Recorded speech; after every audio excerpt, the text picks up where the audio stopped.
Buenas tardes. En mi doble condición de secretario de ambas instituciones que programan en conjunto, como son la Económica Amigos del País y la Fundación Caja Badajoz, quiero dar la bienvenida a este acto y desearle que pasen un rato agradable viendo y escuchando la presentación de este nuevo libro.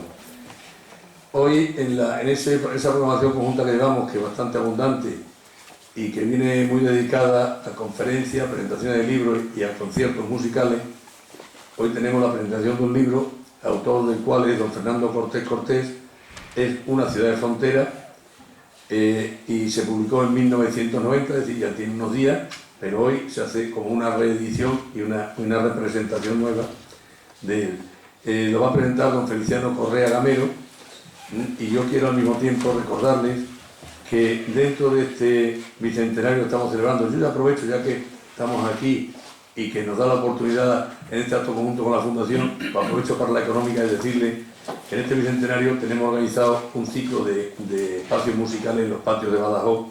Ya hemos celebrado dos, uno ha sido arriba en la Alcazaba, concretamente en la Avenida de la Galera, el otro ha sido en el Museo Luis de Morales. Hoy nos toca en la Conventual de San Agustín un concierto de una orquesta de cámara de la Filarmónica de Badajoz. El domingo tendremos, el domingo 22 a las 12:30 de la mañana en el Paseo San Francisco, en el Templete, la banda municipal interpretará una serie de composiciones, entre las cuales se estrena una dedicada al exalcalde Miguel Central Matute, Miguel Ángel Central Matute. El día 13 tendremos otra, que es un concierto de ella, y cerraremos el día 23 de julio con un macro concierto de la Orquesta de Extremadura en la Plaza Alta. Entonces, así que están ustedes invitados a las 9:30 a la Conventual de San Agustín a escuchar el concierto de músico. Y como ahora lo que venimos es a escuchar hablar sobre una ciudad de frontera de don Fernando Cortés y Cortés, yo le doy la palabra ya a don Feliciano Correa para que haga la presentación. Muchas gracias. Tiene la palabra, Feliciano.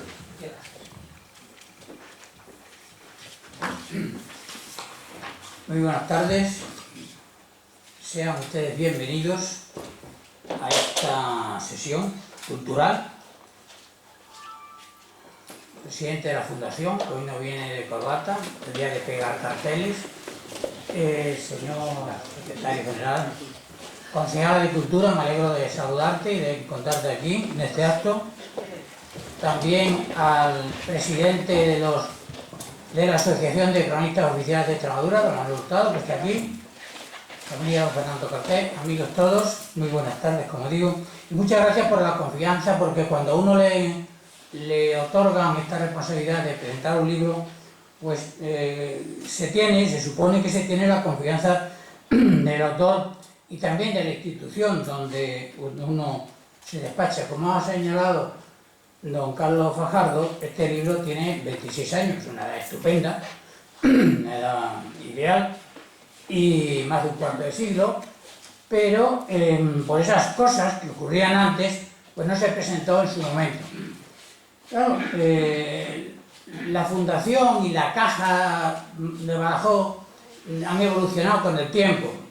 Antes de ver a un presidente de la Caja de Badajoz, pues había que hacer un rato en el Paseo de San Francisco y esperar que bajara allí, hacía sus bendiciones a aquella gente del ahorro, visto, o alguno, un presidente, oficial y caballero, pues saludar a las viejitas y tal, cuando pasaba por ahí. Y hoy, pues este equipo de la Fundación nos coge todavía con el libro oliendo a tinta y dice, pues hay que presentarlo ya. Entonces, eso para mí es un síntoma o un símbolo o una prueba nueva que dan ahora de que efectivamente han cambiado las cosas, ¿no? De esa situación que inmediatamente que sale el libro del obrador de la imprenta sale corriendo y tal, ¿no? Este libro es como un topo de esos del posfranquismo que se encerraban en los desvanes y luego ya lo sacaban y le hacían fotos y tal. Bueno, este libro no hay que hacerle fotos porque están fotografiados y además porque ha sido público y publicado, ¿no? Eso sí demuestra que Fernando está en la línea de lo que son los estudios históricos y que en este momento, más que hace 26 años, sin duda estamos en el auge de los estudios históricos en Extremadura. Y además tiene un título que es un acierto, ¿no? Una ciudad de frontera. Yo creo que si a Badajoz hubiera que poder ponerle en su escudo un mote, ¿verdad? Pues sería sin duda este el mote que le pegaría. Badajoz, una ciudad de frontera, coronando su escudo. Fernando en este libro no es un libro de élites, sino que es un libro de la sociedad de esos siglos que él estudia, 15 y 16, que es un tiempo interesantísimo por lo que es en sí y por lo que supone para los hechos que acontecen para los tiempos posteriores. Pero él no puede huir de esa condición suya de un hombre preocupado por la cuestión social y se dedica pues, sobre todo a las clases, a la mayor parte de las clases que eran gente sufriente en esta sociedad de clases, gente de esclavos, de despósitos, de pobres. A mí me recordaba leer algunos de los estudios demográficos que hacía y me recordaba un poco la figura de nuestro insigne humanista valenciano Luis Vives, que tiene una obra de subvención en Pauperon, que es de socorro de los pobres, y que, bueno, tuvo que salir huyendo de España porque aquí tuvimos una cosa que era muy santa, que era el Santo Oficio, y querían quemarlo vivo. Cuando llegó, ya se había ido a Brujas, pues vieron a su padre, lo quemaron y fueron a por la madre se había muerto y dijo el jefe del Santo Oficio, bueno, aunque se haya muerto, quemarla. No había entonces los hornos crematorios, pero se inventaron uno allí en la plaza. Bueno, pues esa preocupación social también la refleja Fernando, que también Luis Vives de aquella época, la refleja Fernando en su estudio. Y no es un libro de paso, no es un libro que se lo ha despachado en un tiempo y tal. No, es un libro que está intrínsecamente vinculado a la vida y a la sociedad de ese tiempo y que nos pone como elemento condicionante del estudio, o que si queréis como vitola de todo ello, la condición de frontera, la condición determinante que Badajoz ha tenido como ciudad de frontera.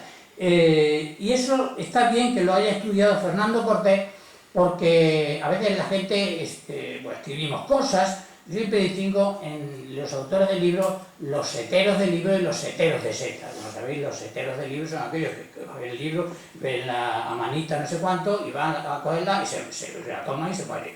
Y los seteros de seta son además los que van por el monte y la ven y la tocan y la huelen y todo eso. Fernando es un setero de libro, pero es también un setero de seta. Él ha sido profesor en el Instituto Español de Lisboa y es un hombre que ya se ha forjado en otros temas, como el espionaje en la guerra de 1640 a 1668, que es una época importantísima, o el Real Ejército de Extremadura en la guerra de Restauración. Y ese hecho de haber tenido una condición bifronte, es decir, de haber estado en España y estar en Portugal, de ser profesor en España y ser profesor en Portugal, le hace que este libro sea un libro de sangre caliente. Es un libro que no es una libretilla fría, sino que es un libro que está preñado de los problemas de aquel tiempo, que él los va reflejando hábilmente en sus estudios demográficos y nos cuenta cosas que además están vinculadas a otro aspecto del autor que es muy interesante, que es su preocupación por la educación.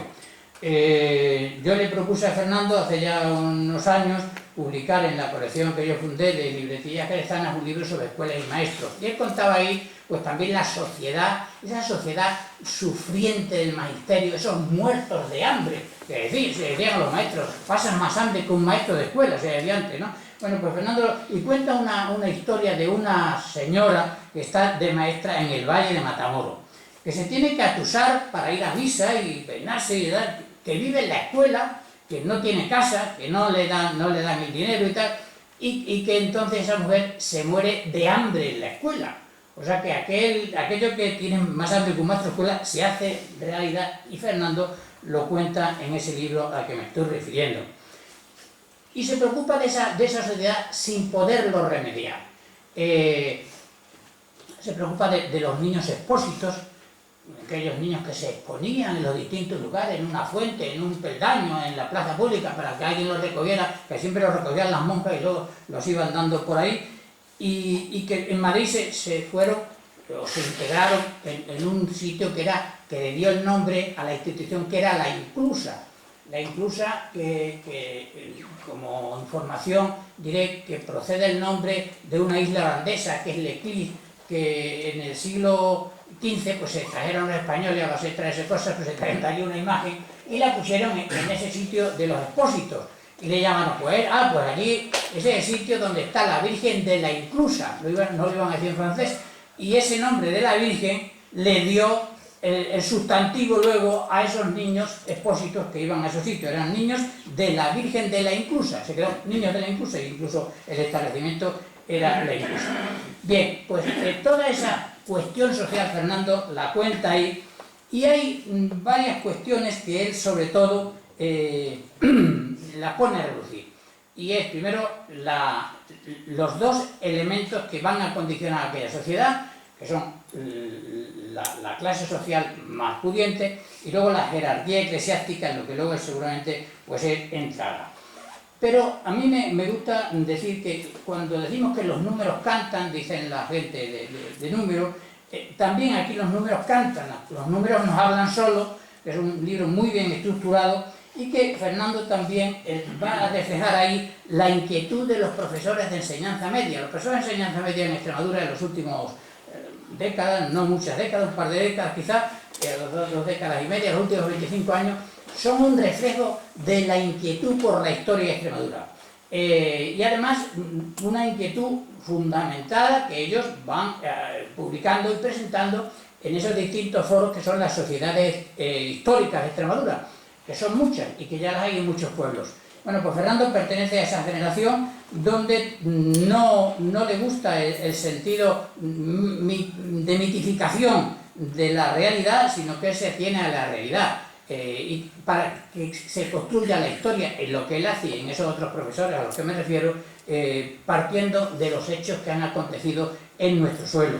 Yo recuerdo como contrapunto de esto, yo hice la carrera en el País Vasco, en la Universidad de Deusto. Me acuerdo que había allí un jesuita altísimo, grandísimo, con una chapela que no se la quitaban ni para dar clase, era el padre Mañaricúa, que siempre nos contaba una historia, eran unas leyendas, una cosa totalmente fabulada, aquello no había por dónde cogerlo, es decir, inventaban una historia donde lo que había eran mitos, leyendas y otras cosas. Bueno, pues eso no ocurre en este libro, lo pongo como contrapunto, como digo, ¿no? Porque se centra en la realidad en la que analiza. ¿Cuántos éramos? ¿Quiénes éramos? ¿Cómo era de fecundidad aquella sociedad? ¿Cómo era la mortalidad? ¿Qué condiciones económicas o sanitarias había? ¿Qué elementos condicionaban el crecimiento o el decrecimiento de la población? Y todo eso que cuenta, además, viene a ser como una radiografía de aquellos años. Yo creo que son unos años decisivos. Él va a decir ahí que toda esta resaca va a durar hasta finales del 17, de lo que ocurre en los siglos XV y XVI. Unos años decisivos que casi tomo el título de Oswald Spengler, que es un filósofo político alemán, que escribió La decadencia de Occidente, que tiene un título con ese nombre. Bueno, pues ese nombre se lo podríamos dar prestado también a esta presentación que hago, porque son en verdad unos años decisivos. Hay un enorme esfuerzo de trasteo del autor, primero con lo que había antes, si es que había algo, porque había poco, y luego el centrarse, el poner realmente en el microscopio y el fonendoscopio para oír, para analizar la cuestión de esa realidad. Hay algunos aspectos de la obra que son tan interesantes que a mí me parece que esto tenía que ser como un breviario o un libro de cabecera, que así como hay gente que tiene libros en la mesilla, pues algunos de nuestros responsables públicos políticos tuvieran este libro, porque entenderían mucho mejor Badajoz, entenderían mucho mejor el hecho fronterizo, incluso ante esa realidad, ante esa fotografía que es impecable que Fernando hace. Yo me haría 2 preguntas sobre ese Badajoz de antes y de ahora, analizándolo desde la historia que hemos conocido. ¿Tiene Badajoz antecedentes penales por sus errores como ciudad? ¿O tiene méritos históricos para que Badajoz tuviera que recibir un mayor apoyo institucional del que recibe? Bueno, pues para mí Badajoz tiene una serie de méritos contraídos en su biografía, que sin Badajoz la historia de Extremadura y desde luego la historia de España hubiera sido absolutamente distinta. Badajoz es un dique, es un portalón que se cierra o se abre en función de una serie de acometidas del país vecino. Moisés Cayetano sabe también mucho de esto, y que de no haber existido Badajoz y de no haber existido la conformación que Badajoz hace de su estructura urbana, esto hubiera sido otra cosa. Estaríamos hablando de otra manera y seguramente Toledo, seguramente Salamanca estarían hablando de otra cosa. Badajoz es un hecho histórico condicionante de la historia de España. Y Fernando no se centra en lo episódico, sino en lo analítico, es decir, en aquello que tiene importancia por sí mismo. Y como los hechos son tozudos y demostrativos de la realidad, esto que digo no se puede negar. La sociedad del antiguo régimen pues era una sociedad clasista, pero sin duda, como consecuencia de esa sociedad clasista, la inquietud de la gente, salvo algunos intelectuales o algunos también de Extremadura, que podrían haberse alzaprimado más para que fuesen un ejemplo prodigado en España, lo que Fernando hace ahí es describir que las necesidades de aquella gente eran, salvo cuando los enrolaban para llevárselo a pegar porrazos al enemigo, comer, vivir y sobrevivir. Y eso lo analiza en un Badajoz que es en un tiempo fundamentalmente un Badajoz campesino. Todavía no ha sido un Badajoz campesino urbano, sino que es un Badajoz que estudia muy bien Cortés y que sin duda nos retrata aquella sociedad que en algún momento podría ser extrapolable a otros puntos de España. Ese periodo que estudia Fernando, de los siglos XV y XVI, se ve que es un periodo donde se recrudecen y se irritan las relaciones fronterizas. Y como decía antes, ese hecho del 15 y 16 va a suponer una resaca, unas consecuencias que van a durar hasta finales del siglo XVII. Pero es el primero, Fernando es el primero que hace ese análisis tan exhaustivo. No existía una ópera omnia, un todo acabado que precediera a este estudio que hace Fernando en esta ciudad de frontera y en esta tierra de frontera. Una frontera que por otra parte es como un lápiz de ojos de una mujer, donde se va a tatuar esa frontera artificiosa, y donde Badajoz unas veces va a hacer de coso de confrontación entre el toro y el gallo, y otras veces va a hacer de burladero si no tenía fuerza suficiente para intentar escaparse. Claro, ¿eso en qué va a degenerar? Va a degenerar en una desconfianza de un lado y de otro de la frontera. El portugués tenía que ser, decíamos nosotros, o de España ni buen viento ni buen casamiento. Bien, y además en el caso de Badajoz y también de parte de Extremadura, no solo hemos tenido que atender a ese vaivén este-oeste, sino que también norte-sur, es decir, la presión musulmana cristiana, también, por lo cual teníamos dos fronteras a la vez, pero que Fernando se adentra como es natural en ese asunto. Y como consecuencia de estas desconfianzas que se han ido degenerando, y como la gente tenía que comer, surgió otra cuestión que también él lo señala, que era el pillaje. Había que ser un pillo para sobrevivir. Bueno, el pillo es la condición natural, literaria principal de España, el pícaro, pero también se da en Extremadura, en la figura, por ejemplo, del mochilero, que han estudiado pues, Antonio Doncel y otras personas, y que ha dado que se reconozca la habilidad de esta gente, cómo se tenían que mimetizar entre los rastrojos, en los arroyos y las vaguadas, para escaparse con su mochila, con el contrabando que traían, para poder comer. Tenían que escaparse por un lado de los guardias, por otro lado de los carabineros españoles, ¿no? Y eso, esa condición de desconfianza entre una cosa y otra, pienso yo, y esto necesitaría un estudio quizás más detenido, si algo que es meramente histórico y cultural no ha pasado en cierta manera a ser costumbre o genético. Es decir, si muchas de las desconfianzas que hemos tenido con el país vecino no son consecuencias también de ese rastro, de ese comportamiento que en algún modo pues, se ha ido perpetuando entre uno y otro lado de la frontera.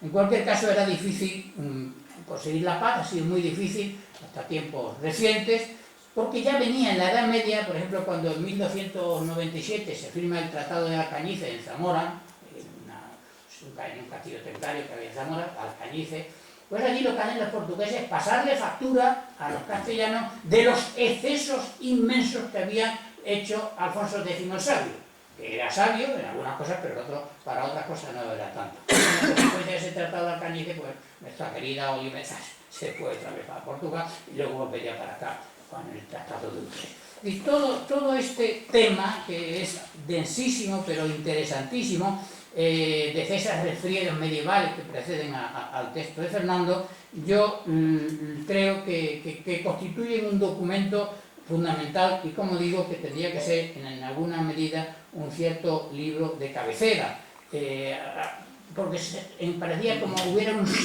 sino en Badajoz, en Extremadura, de ir sucediendo los distintos acontecimientos, de la guerra de sucesión española, el Tratado de Utrecht, aquella situación de aquel rey enfermizo que mamaba a los 9 años, que era Carlos II, el hechizado, el muy mamón, bueno, y con el que se despide la Casa de Habsburgo y entran los Borbones y luego vienen por otras cosas.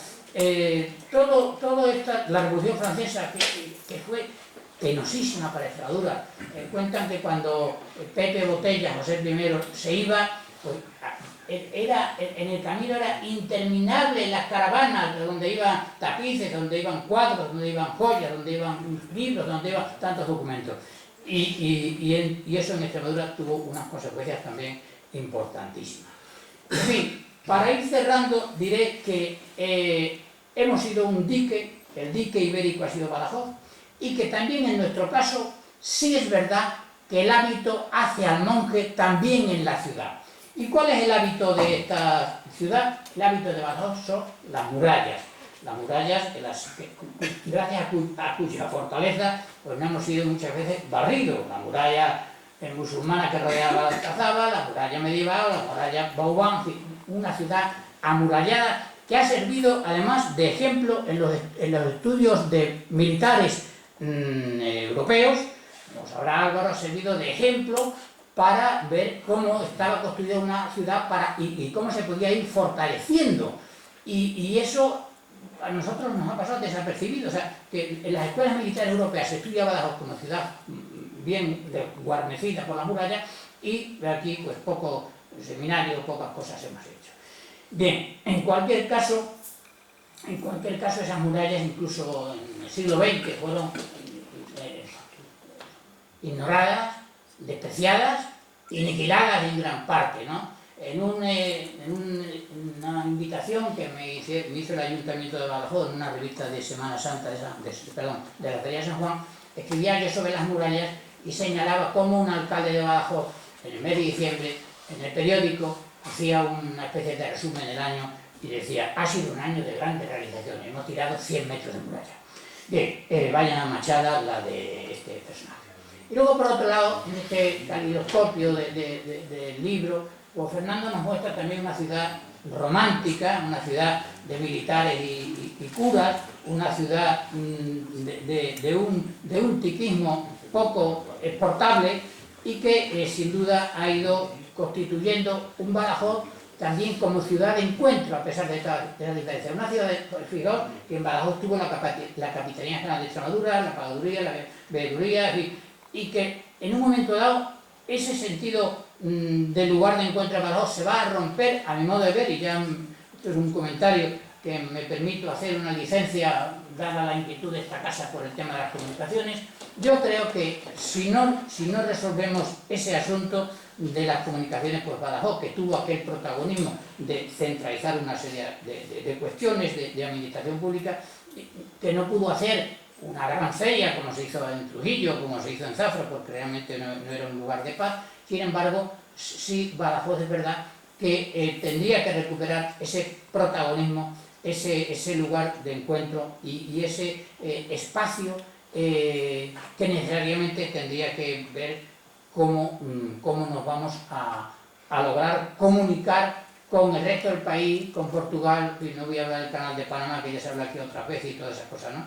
Yo había pensado si no tendríamos alguna vez que buscar 400 voluntarios, yo me apunto, y que ya seríamos todos con esas cosas, pistachos, y en cada kilómetro de aquí a Madrid nos ponemos uno, que estamos ahí 5 o 6 horas, y eso sería una noticia nacional, es decir, queremos el AVE.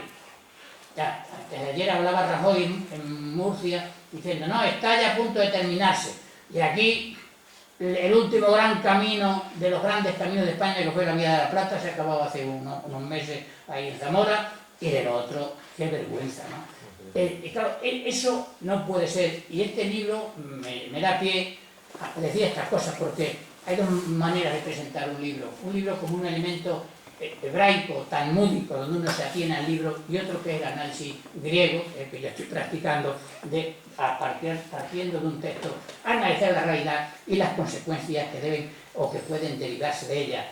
Y en este caso, el karma de Badajoz es de origen, es decir, porque estamos donde estamos, pero la solución tiene que contar con eso e ir por el camino de lo que se llama la revolución social o la revolución política, para que eso se resuelva. Ya el Mediterráneo no es el centro de operaciones del mundo, casi no lo es el Atlántico, lo es más el Pacífico, pero nuestra relación con el Atlántico tendría que darnos pie a algo que Badajoz lo tendría que haber conseguido antes, pero como por otro lado aquí no se hizo una revolución burguesa, al modo que se hizo en Cataluña, en el País Vasco, en otros lugares, pues ha sido imposible. Aquí nos hemos dedicado a cultivar unos señoríos, a llevarnos el dinero los administradores de esos señoríos, a hacer una ganadería extensiva, etc.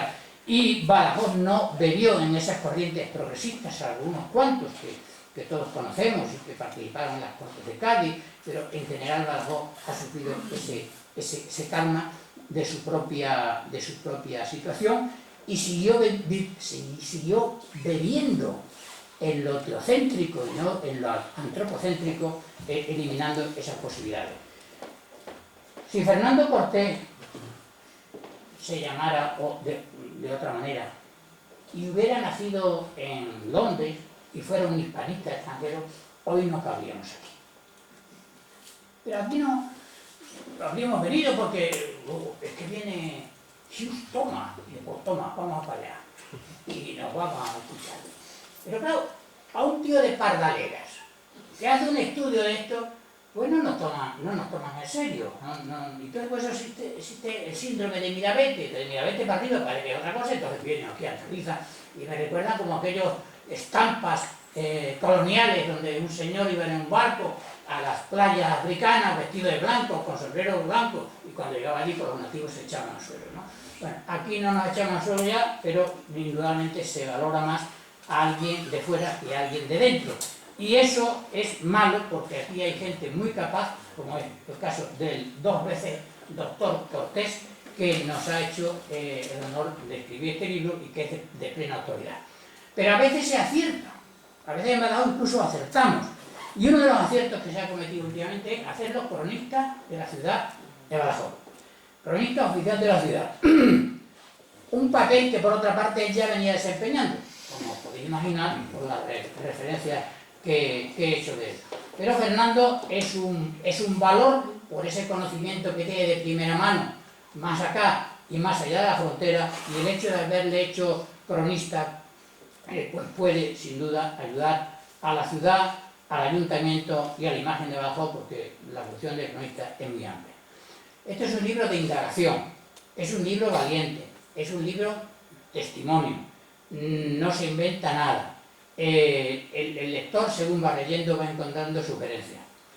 Esto es Badajoz, una ciudad de frontera, y yo creo que merece la pena hacer un viaje por esa ciudad de frontera a través del libro. Muchas gracias.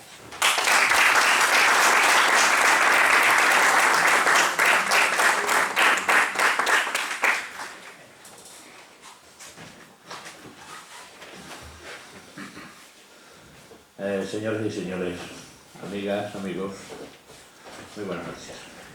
Mil gracias por su presencia en la presentación de este libro. Y mil gracias, como no, a Feliciano, amigo, por esas palabras que acaban de pronunciar, dictadas sobre todo por esa amistad. Y afortunadamente siempre aprendemos cosas de su saber. Feliciano decía perdón, que el libro se editó en el año 1990. Yo tengo que incidir en la intrahistoria de este libro. Para ello hemos de situarnos, me sitúo en los años finales de la década de 1970, casi 40 años hacia atrás. En este momento, en esos años 70, a la altura de 1975-76, se comenzaba a gestar esta obra, se comenzaba a gestar este trabajo que hoy someto a la consideración de todos ustedes. Y entonces, como en estos momentos, la ciudad, en abstracto, la ciudad era un tema importante en el conocimiento del pasado histórico. Así, cuando con el apoyo del Departamento de Historia Moderna de la Universidad de Extremadura, de la recién creada Universidad de Extremadura, me planteaba la realización de un estudio sobre la estructura demográfica y social de la ciudad de Badajoz en los comienzos de los tiempos modernos, siglos XVI-XVII, el objeto de este trabajo se presentaba como una necesidad que la joven historiografía extremeña debía acometer sin pérdida de tiempo. Primeramente, acometimos la revisión de la producción bibliográfica existente. Estamos hablando de la altura de 1975-76. En aquellos momentos en la historiografía extremeña había una doble orientación. Por un lado había una obra amplia, numerosa, que estaba volcada hacia áreas diversas de la preocupación, hacia aspectos bibliográficos, hacia aspectos biográficos, políticos, militares, nobiliarios, genealógicos, religiosos o incluso de tipo puramente anecdótico, por lo general inmersos en un campo positivista, cuando no en una historia grandilocuente y fáctica que el historicismo romántico había puesto en circulación. Se vislumbraba la presencia de una historia extremeña en la que mitos, tópicos y confusiones habían elaborado la antihistoria de Extremadura. Era la historia que había fabricado, entre otros, el tipo de conquistador extremeño, emigrante a Indias, tan heroico e imperialista como alejado de la realidad regional que se había pretendido construir. Como ha sido destacado, la historia de Extremadura había sido una avalancha de tópicos que no había intentado la aproximación a la historia colectiva de la región y de su gente, de los extremeños. La segunda orientación en la historiografía extremeña de los tiempos modernos era más joven.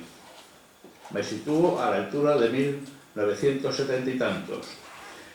Y hasta ese momento era más escasa en sus realizaciones, pero más comprometida en la ingente labor de desmitificación de la antihistoria de Extremeña, más incardinada con el pensamiento histórico actual y más ocupada en investigaciones de base que de manera fundamental contribuirían al pleno conocimiento de la pasada realidad de la tierra que hoy nos acoge. Y he de indicarlo con seguridad, la obra que sobre Balboa escribió Feliciano es el último y más acabado ejemplo de ese cambio de la orientación historiográfica. A través del Departamento de Historia Moderna de la Universidad de Extremadura, esa joven historiografía extremeña estaba empeñada en la búsqueda de lo estructural, abandonando lo episódico que hasta entonces había primado. Se plantea el primer problema, la demografía histórica urbana. En su realización, el trabajo inicial se centró en los hombres asentados en el núcleo urbano cacereño del siglo XVI, la que fue magistral tesis doctoral de Ángel Rodríguez Sánchez, estudiando la evolución de sus variables demográficas y, por medio de la reconstrucción familiar, los comportamientos de las familias cacereñas. Inmediatamente ese camino de demografía histórica, se continuaba bien por medio, en Cáceres, por medio de estudios unipersonales, en la evolución demográfica secular e incluso en marcos cronológicos más cortos. Desde inicia el núcleo cacereño, las enseñanzas y los trabajos de la demografía histórica extremeña se extienden a la provincia de Badajoz. Se efectúan estudios poblacionales de los tiempos modernos sobre Zafra, sobre Mérida, sobre Almendralejo, sobre Llerena y sobre Badajoz. Junto a esta demografía histórica existen otras líneas de investigación. La historia de las mentalidades, esos contenidos mentales del hombre extremeño, y además se busca el análisis, el estudio de los comportamientos de ese hombre extremeño ante las instituciones, la institución eclesiástica, los cabildos municipales, las órdenes militares o ante el ejército. Historia económica, por medio de los análisis de las peculiaridades económicas de ámbitos más o menos extensos. En definitiva, en aquel momento me interesaba la ciudad, y me interesaba la ciudad de Badajoz, pero no la ciudad en sí misma, no en su estructura urbana, en sus conurbaciones, en sus elementos artísticos. El publicista francés lo señalaba. Philippe Starck decía: la ciudad no es una suma de piedra, sino una suma de individuos. Y en esta misma línea de pensamiento se movía la colombiana Lola Restrepo cuando manifestaba: cuerpo sin alma, ciudad sin gente. Este estudio que ahora presentamos, se limitó a la gente de la ciudad de Badajoz y a los que vivían en su pequeño arrabal, en Telena, situado en las cercanías de Badajoz, a unos 8 kilómetros de Badajoz, en la actual carretera de Olivenza, aguas abajo del Guadiana. Por eso prescindí de la referencia a los habitantes de las 5 aldeas que jurisdiccionalmente dependían de la ciudad: Talavera, La Albuera, Manzanete, la que es la actual La Roca, Villar del Rey y Valverde de Leganés. Ya que por un lado el objetivo del trabajo se insertaba en el análisis de la realidad urbana, y haber mezclado la realidad rural con la realidad urbana, que era una necesidad también precisa, hubiera dificultado el trabajo.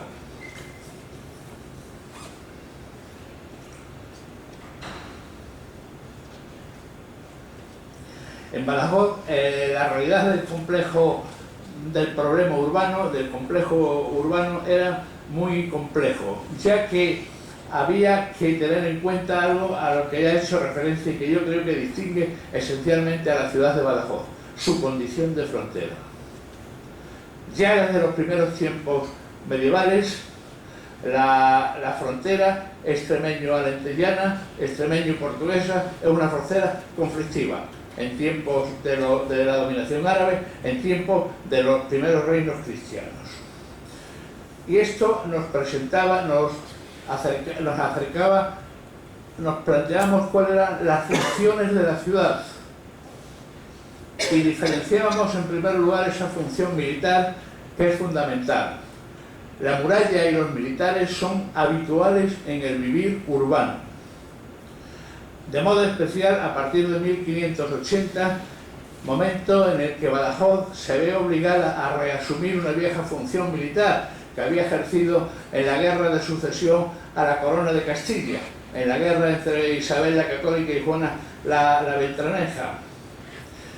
No olvidemos que cuando en 1580 Felipe II va a pasar con su ejército a ocupar Portugal, a hacerse con la corona portuguesa, Felipe II pasa revista en las dehesas de Bótova, así se cita en el texto correspondiente, pasa revista durante un larguísimo día a un ejército que defina ante él de 80.000 hombres.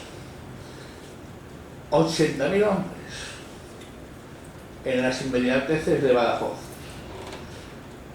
A partir de 1640, ante la sublevación portuguesa, la función militar pasa a ser la primera y más importante dedicación de la ciudad y sus hombres, de los vecinos, que ven sustancialmente alteradas sus habituales formas de vida, y los integrantes del ejército de Extremadura, que pronto comienzan a formarse. Esta función militar engloba una serie de matices: función defensiva, derivada de la presencia de su muralla, que convierten a la ciudad en una ciudad fortaleza. No olvidemos, por ejemplo, cómo nuestra catedral tiene esa forma de ser fortaleza, porque el pueblo sabía que más tarde o más temprano aparecería el invasor portugués para asediarla, para sitiarla, de la misma manera que el portugués sabía que más tarde o más temprano el ejército, los castellanos lo invadirían. En 1638, Felipe IV ordena la formación de un consejo que tome decisiones sobre la pretendida revuelta portuguesa que ya se intuía. En Badajoz se sienta, como ha dicho Feliciano, como muy bien ha estudiado Álvaro, la Capitanía General de Extremadura y esas restantes instituciones de la administración militar relacionadas con la maquinaria bélica, Pagaduría General, Veeduría General, y a Badajoz acuden los responsables municipales de toda Extremadura para resolver los problemas. Ligada igualmente con la proximidad de la frontera, la ciudad presenta en los tiempos de paz una función de transitoria acogida a la gente que comercia con el reino de Portugal. A partir de 1640, la fecha es decisiva, el comienzo de la Guerra de Restauración Portuguesa. Badajoz se convierte en la capital de la región y obtiene una clara función administrativa, que ya había tenido antes sobre un territorio más reducido, sobre ese territorio de sus 5 aldeas. No olvidemos la función religiosa de Badajoz, que es la sede del obispado de la diócesis, en la que el cabildo catedralicio controla y organiza la vida espiritual y bastante más de la vida espiritual. Y todo esto sin que olvidemos que la dedicación fundamental de los habitantes de la ciudad es la agrícola. Badajoz, en acertada definición de don Manuel Fernández Álvarez, es una ciudad de campesinos, cuando parece que lo habitual es que la ciudad no sea de campesinos. Más del 70% de la población, en un censo que hay por ahí de 1600 no sé cuánto, es una ciudad de gente dedicada a las funciones agrarias.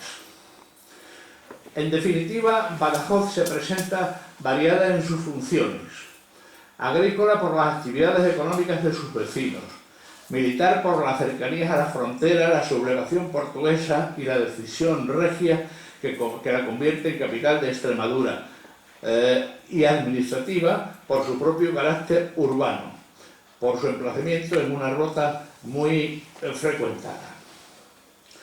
Después de ese análisis, intento pasar revista a la evolución demográfica de la ciudad.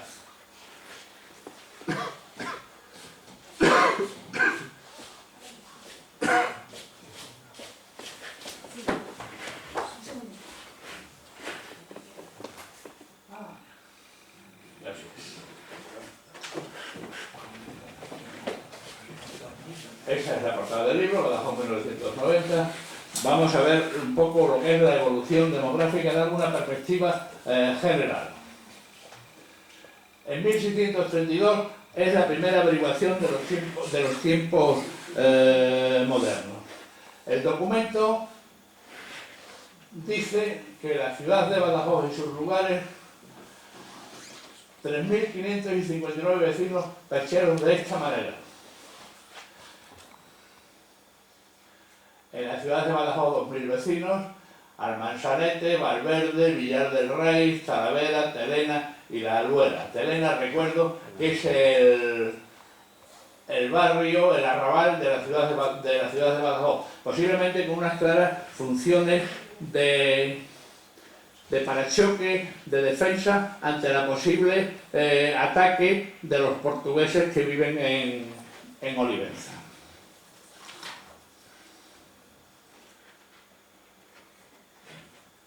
...1575, 5 años antes de que Felipe II visite la ciudad para pasar a Portugal.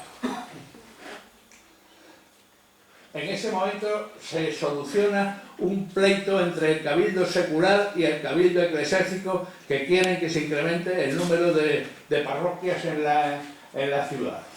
Ahí se nos habla de unos 3.000 habitantes e incluso esa cifra de los 3.000 vecinos, algún deponente indica que tiene un gran sitio que caía en ella 8.000 vecinos. Estamos hablando de vecinos, no de habitantes. Habría que multiplicar esa cifra por un valor aproximado de 4. Tenemos el encabezamiento de las alcábalas y el censo de los obispos. Están fechados los dos en 1587, 7 años después del paso por la ciudad de Felipe II. No tienen preocupación demográfica alguna. Quieren conocer la realidad económica para incrementar los impuestos. Relación de lo que resulta de las averiguaciones que se hicieron del valor de sus rentas desde 1579 hasta 1584. En ese momento, esos son los vecinos que aparecen en Badajoz. Insisto, vecinos, no habitantes. Los diversos pueblos que aparecen en el censo de los obispos,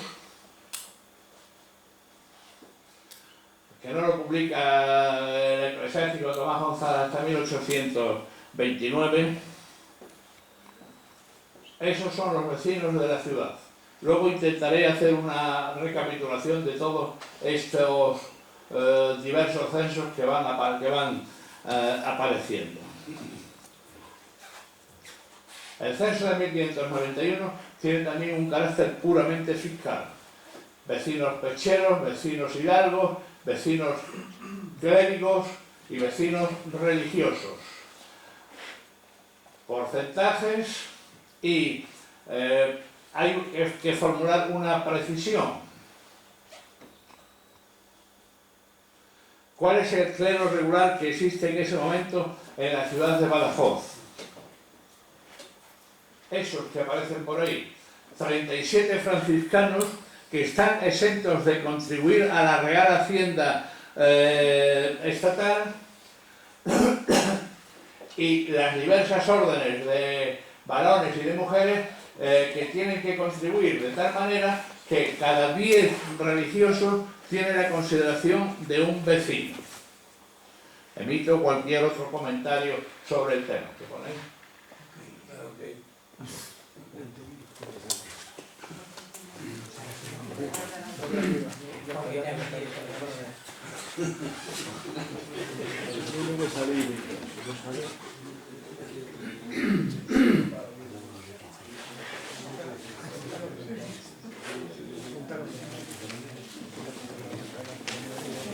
No sé qué le pasa.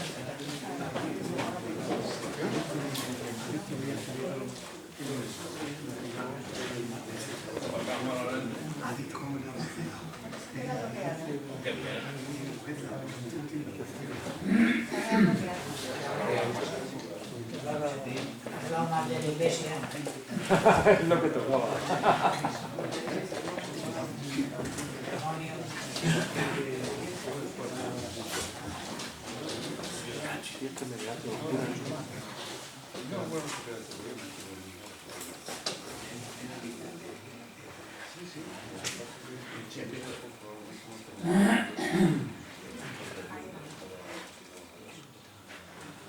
Muchísimas gracias.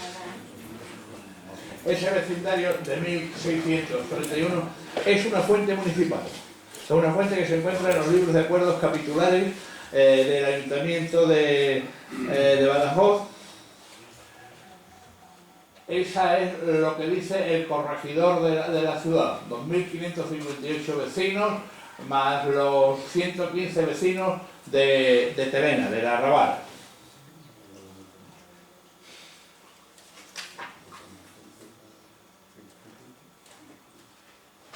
Vecindario de 1636 y 1640. siguen siendo fuentes municipales. Vecindario de 1646, ya en plena guerra de restauración portuguesa. Recordemos que la guerra de restauración portuguesa comienza el 1 de diciembre de 1640.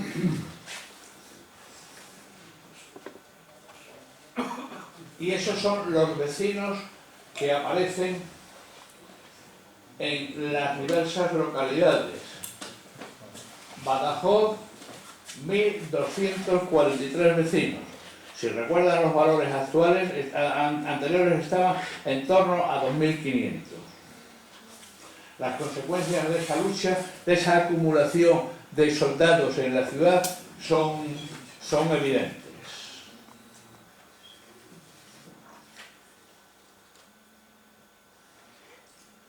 Fuentes documentales del ayuntamiento. Las referencias